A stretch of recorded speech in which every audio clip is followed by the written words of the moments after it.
শত্রুপক্ষকে ঘায়েল করার প্রধান হাতিয়ার হলো মিসাইল। কারণ পারমাণবিক বোমা তো নিষিদ্ধ, আর পারমাণবিক বোমার বিকল্প হিসেবে এখন ব্যবহার করা হয় ভয়ঙ্কর এই মিসাইল। সম্প্রতি ইরান ইসরায়েলের আয়রন ডোমকে ফাঁকি দিয়ে ইতিহাসের পাতায় এক ভয়ঙ্কর অধ্যায় যোগ করেছে, যা বিশ্ববাসীকে দেখিয়ে দিয়েছে মিসাইলের ভয়াবহ ক্ষমতার আসল পরিচয়। যখন মিসাইল উৎক্ষেপণ করা হয় তখন তা যেন অসীম রণক্ষেত্রের দিকে এগিয়ে যায় এক ভয়ঙ্কর সংকেত হিসেবে।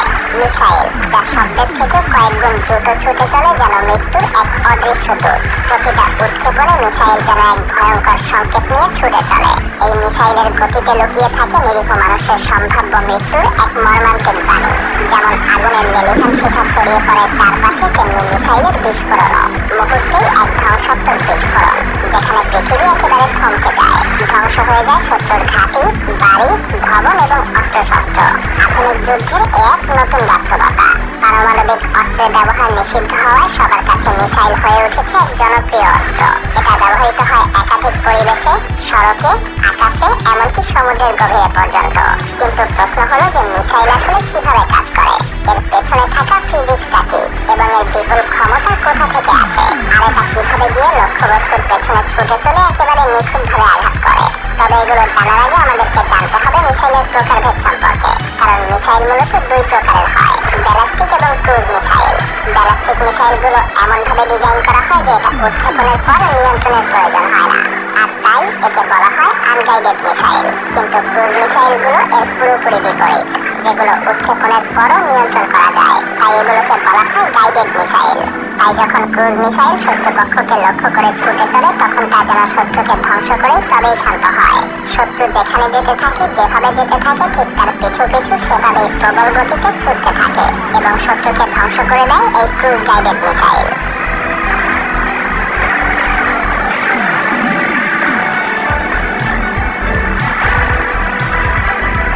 মিসাইল কিভাবে গতিশীল লক্ষ্যবস্তুতে গিয়ে আঘাত করতে পারে তা জানার আগে চলুন জেনে নেই ভয়াবহ এই মিসাইলের মধ্যে কি কি পদার্থ লুকিয়ে থাকে। মূলত মিসাইলের ভেতরে সমস্ত বিস্ফোরক পদার্থ শক্তিশালী স্টিলের কেস বা আবরণ দ্বারা আবৃত থাকে।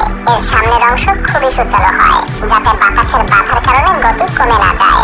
এই সামনের অংশ সুচারু বলে মিসাইল প্রবল বাতাসের বাধা অতিক্রম করতে সক্ষম হয়।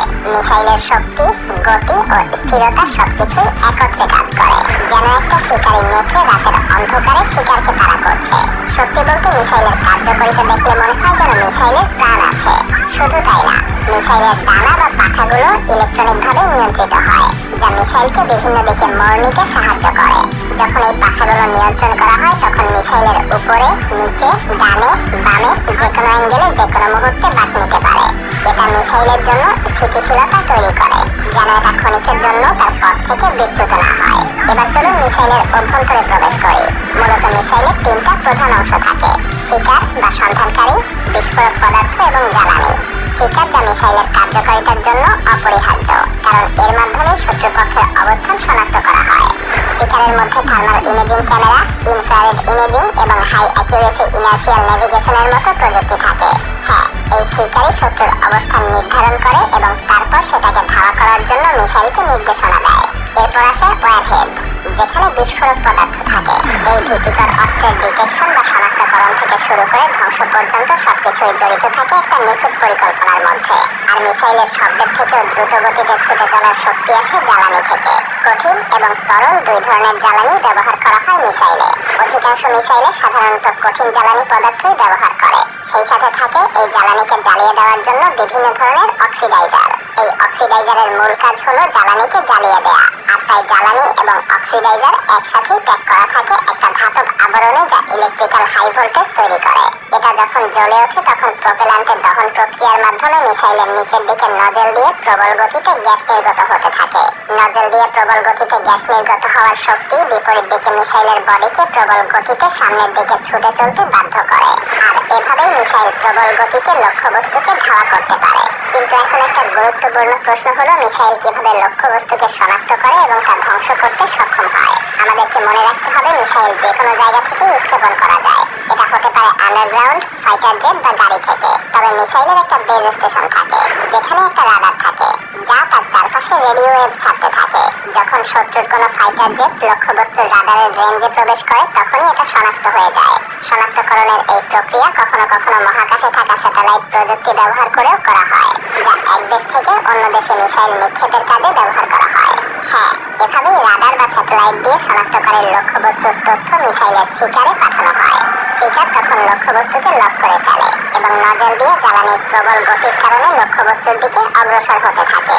আর যখনই মিসাইল শত্রুপক্ষের একদম কাছাকাছি চলে যায়, তখন শিকার একটা অত্যাধুনিক প্রযুক্তির মাধ্যমে শত্রুর অবস্থান নিশ্চিত করে। এরপরই মিসাইলের পাখাগুলো দিয়ে এটা ডানে বামে উপরে নিচে মোড় নিতে শুরু করে।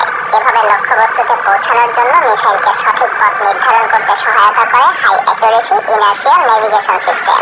শেষে যখন মিসাইল লক্ষ্যবস্তুকে স্পর্শ করে, তখন এটা বিস্ফোরিত হয়ে শত্রুপক্ষকে ধ্বংস করে দেয়। ধ্বংস হয়ে যায় শত্রুপক্ষ। এভাবেই মিসাইলের সফলতার হার দাঁড়ায় প্রায় 90%।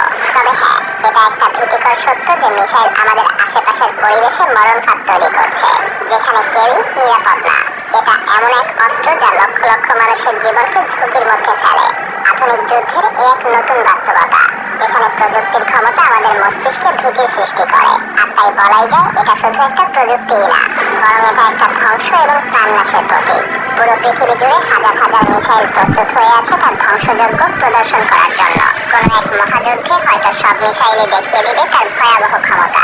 তাই আমাদের উচিত প্রার্থনা করা, সেই দিন যেন পৃথিবীবাসীকে দেখতে না হয়।